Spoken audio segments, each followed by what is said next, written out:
Reka mbereke ibibi byo gusiba video wamaze gushyira kuri YouTube. Hari abantu benshi muri mwebwe mukunda gushyiraho video mwabona itarebwe mukayisiba mukongera mukayaploadinga mugahora muri ibyo ngibyo. Burya yuko icyo gikorwa uba wihombeje 80% yo kuzamura channel yawe. Ni nayo mpamvu muri video ngiye gukoresha urugero rwa video yanjye yamaze iminsi 3 nta na views 1000 ifite.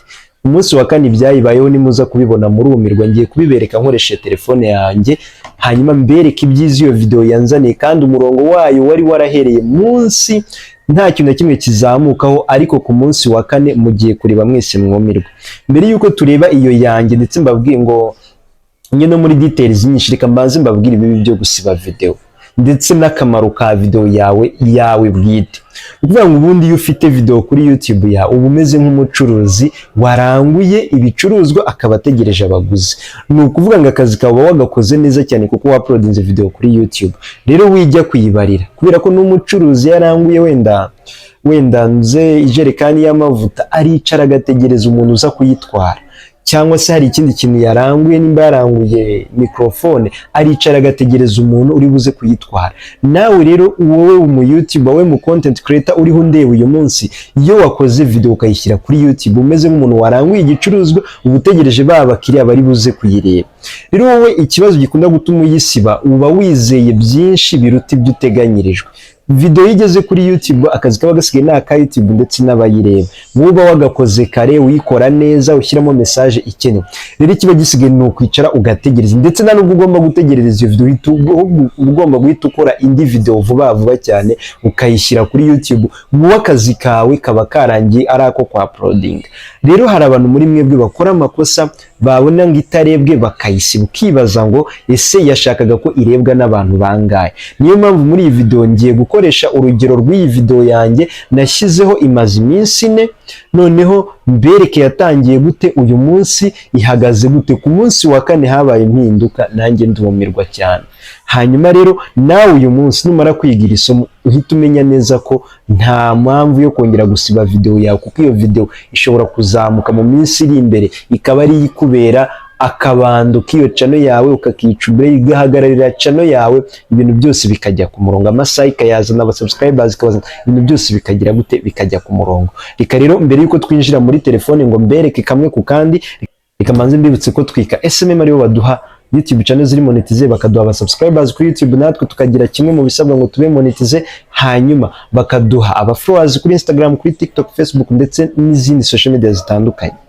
Ni ukuvuga ngo ushaka kubyaza umusaruro imbuga nkoranyambaga, menya ko Twika SMM bahari ngo babigufashe, kuko izo serivisi zose barazitanga kandi nk'abanyamwuga kandi ku giciro gitoya. Nimba uri kureba iyi video ukawagize kuri uyu munota, reka nkuye nimero ya Twika SMM ubahamagare ubabaze icyo bagufasha. Barakwakirana yombi bakubwira icyo bakora kugira ngo uzamure nawe social media yawe ise n'izabandi. Andika nimero 079 30 25 661, ubundi uzanshimira nyuma. Nimba hari ibyo udasobanukiwe bishinge Twika SMM, social media yawe itumbagire nk'izindi. Ntibikiri ibanga, abamaze kutumenya baratwirahira. Icyanzu.com, igisubizo kuri buri wese wifuza ibikoresho byiza bya electronic 99% byiganjemo iby'aba content creators, kuko twiyemeje kubashyira igorora. Tugufitiye ibikoresho byiza bituma utandukana n'ibibazo by'amajwi, birimo microphone z'ubwoko bwose, zaba iz'imigozi n'izitari iz'imigozi. Abamashusho namwe ntitwabarengeje ingohe, kuko tubafitiye ibikoresho bitandukanye bituma utandukana n'ibibazo by'amashusho. Muri byo twavuga nka camera stand, phone stand, ring light, gimbals, amatara ya kamera ndetse n'aya telefone. Kandi ibi byose biri ku giciro gito mu buryo budasanzwe. Akarushyo kandi waba uri Kigali cyangwa se uri mu ntara, ibikoresho tubikugizaho mu buryo bworoshye kandi bwizewe. Si ibyo gusa, kuko tugufasha guhitamo ibikoresho ukeneye bigendanye na content yawe ukora.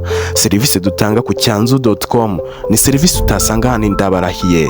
Sura website yacu ni www.icyanzu.com maze wihahire, cyangwa se uduhamagare kuri 0788 42 11 33. Wanadusanga aho dukorera ni Kigali mu mujyi, munsi y'inyubako yo kwa Makuza, hamwe na Icyanzu.com tugukorera umuti. Tudatinze rero reka duhite twinjira muri dashboard turebe iyi video yanjye. Nkuko mubibona iyi video nari nashyizeho ngo ibimenyetso 10 byerekana ko wazapfa uri umukene utabihinduye. Iyi video narayikoze nyikoze imara, reka tujye muri video performance yayo turebe. Nkuko ubibona uyu munsi ifite views 11,200, ariko se byagenze bite kugira ngo ziboneke? Reka turebe ngo byagenze bite. Nidukanda hano kuri views turaza kwinjira muri analytic yawo. Nkuko uyibona umurongo wayo urareba hejuru ubungubu, ariko ugendeye hano ukuntu uri kubibona, yatangiye iyi video umurongo wayo uri munsi ya news ya views nsanzwe mbona, iri munsi cyane. Urabona hano h'umukara ni ahantu herekana views, nagakwiriye kuba mbona muri ayo masaha. Noneho iyi ngiyi irazibura ijya munsi yazo, biragorana byatari kurinda aho igeze ahangaha. Hano hari ku munsi wa kangahe? Reka turebe. Hano hari ku munsi ku itariki 2, sibyo? Ni ukuvuga ngo saa 11 za mugitondo nta kintu na kimwe cyari kiri. Urabona ko yari kiri munsi ya views zateganyijwe. Turakomeza, urabona tugera ku itariki 2 saa 3 za nimugoroba, urabona nibura yarigeze muri views 2,000. Ariko dore icyo bita ku munsi wa kane icyabaye, yahise iva kuri views 2,000 yihuta kuri 3, irazamuka irahagarara, irazamuka. Dore uyu munsi yageze ku itariki muri iyi minsi 4 yonyine, kandi ubona ko ku munsi wa gatatu nta kintu na kimwe yari kiri muri views 2,400. Ariko reba ku munsi wa kane, umunsi umwe wonyine ibintu byose bihita bihinduka, bigera muri views 10,000 na bingahe? 11. Ndabona bitari kuhagera neza, 11 nkuko tubibonye muriho mubibona ahangaha. Icyo nshaka gusobanura hano ni iki. Urabona ukuntu izi views zazamutse vuba zihuta mu munsi umwe, mu masaha n'umunsi nturaza, kandi video nari narayitakarije icyizere, ifite views 2,000 byonyine. Reka noneho twinjire ku cyo bita aba subscribers urebe. Iyi video duhereye ku cyitwa amasaha. Amasaha ni ukuvuga ngo imaze kuma amasaha 826 n'ibice 7. Reba hano ukuntu yatangiye, reba amasaha yari iri gutanga hano. Amasaha 43, amasaha 45, kugera ku munsi wa gatatu yari kiri mu masaha 145. Uyu munsi yahise yinjira mu masaha 826. Hano ndi kubivuga, ndi kubikwereka kugira ngo umenye agaciro ka video iri kuri channel yawe. Irahari isa irabyuka, icyupfa nuko we wayikoze wamaze kuyishyira kuri channel yawe. Ndetse niba hari n'ibikosa wumva wayikozemo, ndetse niba wumva hari ikintu wakosoramo, kora iyindi.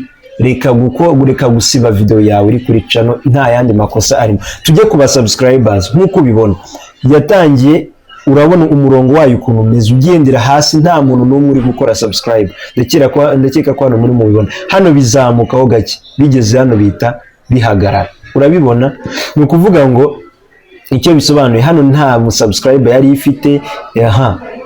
Turakomeza hano ifite 9, irakomeza ifite 9, 11, 15, igeze hano ihita igira 544. Igeze hano ihita yinjira muri 600. Urabona ngo ifite 644. Hano rero icyo nshatse gusobanura ni iki. Video yageze kuri channel ntukayisibe, ntuzongere kuyisiba kuva uyu munsi, kuko ishobora kubyuka. Urabona iyi video yabyutse nyuma y'iminsi 3, irazamutse ugereranyije. Ndibuka neza ko abo bantu niba banari hano, abo bahungu baze kutubwira muri comment. Abahungu 2 na monitorije channel kuri video imwe yamaze iminsi 70, mu minsi 74 ndakeka yari ifite views 74,000. Ariko kugera ku munsi wa 52 nta na views 1,000 yari ifite iyo video. Guhera ku munsi wa 52 iyo video ihita izamuka kugera ku munsi wa 74 igira views 74,000. Icyo rero nshaka ko mwebwe mwitaho hano, mwebwe muri hano, mumenye neza ko nimba wakoze video umeze nk'umuntu waranguye, wiyibraminga ngo yanze kureba. Hari abantu bagira views video ikigeho, hari n'abazigira nyuma. Koresha uko ushoboye wowe akazi kawe creating video, utazongera kuvuga ngo video yanjye yanze kurebwa, kuko isaha n'isaha yarebwa. Nutse neza ko nge nabaye monetize kuri video ndakeka ari 196 nibwo nabaye monetize. Nawe byakunda nushaka ubugize muri video 500, ari giye 600 ariyo yakugira monetize. Reka rero dure mu video ataha, nimba iyi video ariyo wari ukeneye cyangwa se umva ari ikintu gushyize mu mutwe, kanda like, sharing bagenzi bawe, hanyuma tujye dukomeza twigana. Reka dure mu video ataha. Ciao ciao.